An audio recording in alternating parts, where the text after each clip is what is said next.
নমস্কার, আমি সঞ্জয় মুখোপাধ্যায়। আবার শেয়ার বাজার নিয়ে একটা নতুন সুযোগ এসছে আপনাদের কাছে, তাই ফিরে এলাম অনেকদিন পর। কারণ শেয়ার বাজারের দাম বাড়তে বাড়তে বাড়তে বাড়তে এমন একটা অবস্থায় গিয়ে পৌঁছেছিল যখন সাধারণ মানুষের হাতের বাইরে চলে যাচ্ছে প্রত্যেকটা শেয়ারের দাম। এবং শুধু তাই নয়, প্রচুর টাকা লাগছিল ইনভেস্ট করতে, এখনও লাগছে। দাম যে খুব একটা হুড়মুড় করে ভেঙে চুরে কমে গেছে তা পড়ে তা নয়, তবে এমন একটা সময় এসছে যখন খুব অল্প দিনের মধ্যেই আবার বাজার ঘুরে দাঁড়াবে।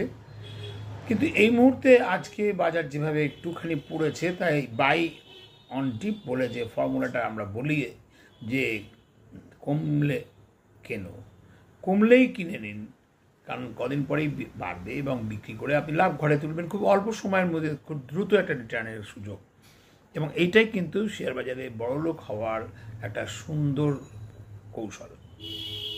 আমরা ঠিক সেই মুহূর্তে এসে পৌঁছেছি যখন আমরা এই সুযোগটা পাচ্ছি, এবং আমি সোমবার সকালবেলা বাজার খুললে হয়তো আমরা সেই জিনিসটা পেতে পারি, যদি না বড় বড় বিগ বুল আবার নতুন করে বাজারটাকে খুব বড় করে বাড়িয়ে তোলে। তবে আগামী কয়েকদিনই আর বাকি আছে পুজোর আগে আগে সপ্তাহে, তার মধ্যে গান্ধী জয়ন্তী উপলক্ষে একটা ছুটি আছে, এবং যার ফলে ছুটি থাকলে কি হয়, বাজারের গ্রোথটা মানে একটু থমকে যেতেই পারে। যে অবস্থায় এই মুহূর্তে আন্তর্জাতিক এবং দেশের রাজনীতি অর্থনীতি, তাতে ইমিডিয়েটলি একটা যে খুব বড় ঝটকা লাগবে তা নয়। ফলে মোটামুটি মনে হচ্ছে 2600 পয়েন্টের ওপরেই বাজার থাকবে, না খুব বেশি পড়ে যাবে, না খুব উপরে উঠে যাবে। এবং এই সময়ের মধ্যে দাঁড়িয়ে আমরা বাজারকে যদি খুঁজে পেতে চাই, খুব নিজের জায়গায় বাজারকে খুঁজে পেতে গেলে শুধু হবে না, নিজের পায়ের তলায় মাটিটা বাজারের মধ্যে কোথায় রাখা যায়, কোন মাটিতে কোথায় গিয়ে দাঁড়ানো যায়, অর্থাৎ কোন শেয়ারটা কেনা যায়, তার একটা জায়গা যদি আমরা খুঁজতে চাই, সেটা কিন্তু আজকে একটা মোক্ষম সুযোগ এসে পৌঁছেছে। তার কারণ বাজারে আজকে প্রায় 264 পয়েন্টের বেশি সেন্সেক্স পড়েছে, 28 পয়েন্টের বেশি নিফটি পড়েছে, এবং 2600 পয়েন্টের উপরেই এখনও বাজার ঘোরাফেরা করছে নিফটি। ফলে বাজারে যে কনসলিডেশনের এটা পর্ব, এটা কিন্তু একটা দিক থেকে অত্যন্ত সুখবর, যে খুব একটু ছোট ছোট কারেকশান হলে একটা বড় সম্ভাবনা তৈরি হয়, খুব বড় একটা আশা তাই আমরা দেখতে পাচ্ছি।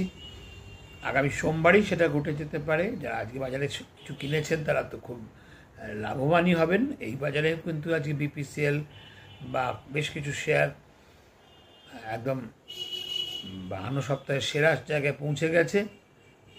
তাই বাজার মন্দি নয়, দাম পড়েছে, এটাই হচ্ছে সবচেয়ে ভালো বাজার। যখন বাজারের সুখবর সবার মধ্যে আছে, খুশখবরই একটা বাতাস বইছে, কিন্তু তার মধ্যে মধ্যে দাম পড়ছে, মানে কম পয়সায় কিনে কদিনের মধ্যেই বাজারে মানে বেশি দামে বেচার একটা সুযোগ আমরা পেতে পারি, এটা বোঝা যাচ্ছে। শেয়ার বাজারের এটা কিন্তু একটা সবচেয়ে বড় সুপরিবেশ এবং সুলক্ষণ। এবং আমরা যারা শেয়ার বাজারে দীর্ঘদিন ধরে রয়েছি, তারা যারা নতুন আসছে তাদেরকে এটাই বলবো যে দাম পড়বার জন্যে অপেক্ষা করুন, দাম পড়ার পর কিনুন, এবং অপেক্ষা করুন দাম বাড়বার জন্য। আজকে কিনে আজকেই বিক্রি করে আজকেই লাভ ঘরে তোলার কোনো রকম ভাবনা চিন্তা প্রশ্রয় দেবেন না। শেয়ার বাজার কোনো ঝটকা জায়গা নয়, বা কোনো দুমদাম একটা কিছু করে ফেললাম এমনটা ভাববার জায়গা নয়। তো আসুন আমরা কী কী শেয়ার আগামী দিনে বাড়তে পারে ভাবতে পারি। কনজিউমার ইন্ডাস্ট্রিজের মানে কনজিউমার ডিমান্ডটাই বাড়ছে, ফলে কনজিউমার ইন্ডাস্ট্রিজ মানে বলতে পারি যেগুলো এফএমসিজি থেকে শুরু করে মানে ফাস্ট মুভিং যে সমস্ত কনজিউমার গুডস, যার রাজা হচ্ছে হিন্দুস্তান লিভার, আইটিসি, নেসলে, এরা তো আছেই। এবং একই সঙ্গে আমরা যে সমস্ত ট্রেন্টের মতন টাটার যে ব্র্যান্ড, যা দারুণ বাড়ছে, আইটিসিও খুব ভালো বাড়ছে। আমরা যদি এইভাবে আমাদের বারণ যে খুব সুন্দর একটা শেয়ার, আমরা জ্যোতি ল্যাব একটা খুব ভালো শেয়ার, যে নামগুলো আজকে উচ্চারণ করছি সেগুলো কিন্তু আমাদের আগামী দিনে কিন্তু ভালো পয়সা দেবে যদি আপনারা এখন কিনে নিতে পারেন। এবং শুধু ট্রেন্ড নয়, শুধু যদি আপনি বড় বড় ব্লু চিপ কোম্পানিগুলো ছাড়াও একটু মিড ক্যাপ বা স্মল ক্যাপের দিকে এগোতে পারেন, তাহলে আরও অনেক বড় লাভ আছে। তবে সেখানে একটু ঝুঁকি বেশি, তাই আমি সেগুলো নিয়ে আলোচনা করব না। সেগুলো যে যারা নিজের পছন্দের মতন ভেবে নিতে পারেন। আমি তাদের সেই সমস্ত শেয়ার নিয়ে আলোচনা করতে এবং বিনিয়োগ করতে পছন্দ করি যেখানে ঝুঁকি খুব কম, তাতে রিটার্নটা মডারেট হলেও আমার মনে হয় আলটিমেট গেইনটা হাইস্ট। কারণ যেখানে আমার যাবে কম আসবে মোটামুটি, সেটা কিন্তু বাজারে সবচাইতে দিনের শেষে আমাকে এগিয়ে রাখবে। এই দিনের শেষে মানে আমার দিনটা একদিনের নয়, দিনটা সেই অনেক দিন মিলিয়ে একটা দিন, এটা ভাবা যেতে পারে। সেই ব্রহ্মার যেমন অনেক দিন মিলিয়ে কোটি কোটি দিন মিলিয়ে একটা দিন হয়, শেয়ার বাজারে কিন্তু যারা সত্যিকারের বিনিয়োগকারী তাদের কিন্তু ভাবা উচিত যে অন্তত 3 মাসে একটা দিন ভাবা যেতে পারে, বা 2 মাসে একটা দিন, কমসে কম 1 মাসে তো হাফ দিন ভাবা, বা 1 মাসে একটা দিনে বেশি ভাবা যাবে না। তার কারণ ওঠা নামা ওঠা নামা ওঠা নামা চলবে।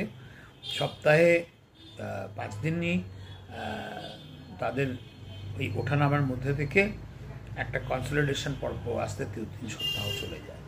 ফলে একটা ঝোঁক বা একটা টার্ন বুঝে নিয়ে কোথায় বিনিয়োগ করব এটা বুঝতেই 1 মাসের একটা গতি ধারা মিনিমাম বুঝতে হয়।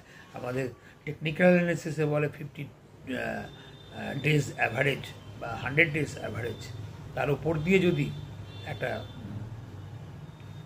দাম পাওয়া যায় তার মানে বুঝতে হবে যে এর নিচে নামছে না, তার মানে দামটা ঊর্ধ্বমুখী। আরে বাবা, সেই তো একটা বিখ্যাত কথা, যে জিনিসটার দাম পড়বে সেটা আমি কিনবো কেন, যে জিনিসটার দাম বাড়বে সেটাই তো কিনবো, রাকেশ ঝুনঝুনওয়ালা বলেছিলেন। তো আমি দাম পড়লে কিনবো কোনটা? আমরা একটু আগে বললাম যে দাম পড়লে আমরা কিনবো, কিন্তু কোনটা? যার দাম হাই হচ্ছে সেটা পড়লে কিনবো।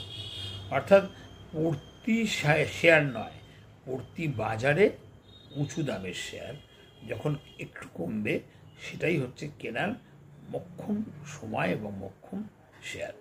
তো আসুন আমরা সেরকম কিছু শেয়ার নিয়ে আজকে আলোচনা করলাম। আরও কিছু আলোচনা আপনারা ব্রড বেসড যদি দেখেন বিভিন্ন সেক্টরময়, আমরা আগামী দিনে কিন্তু এটা বলতে পারি যে বাজার যেভাবে ঘুরছে তাতে সামনের দিনে কনজিউমার সেক্টরের ইন্ডাস্ট্রিগুলো এবং বাজারের রুরাল ডিমান্ডের রেট বা রুরাল ডিমান্ড বাড়ছে। আর হিন্দুস্তান লিভার, আইটিসি এবং আইটি সেক্টরের আবার ঘুরে আসছে, HCL, টেক, ইনফোসিস, এগুলো কিন্তু খুব ভালো একটা সম্ভাবনা আছে, আপনারা এগুলো দেখতে পারেন। আর বাজাজ পেইন্ট অনেক দিন পর মুখে ঘুরে দাঁড়িয়েছে। বাজাজ ফাইন্যান্স 8,000-এর দিকে ছুটছে, এখন 7,500-এর কাছাকাছি আছে।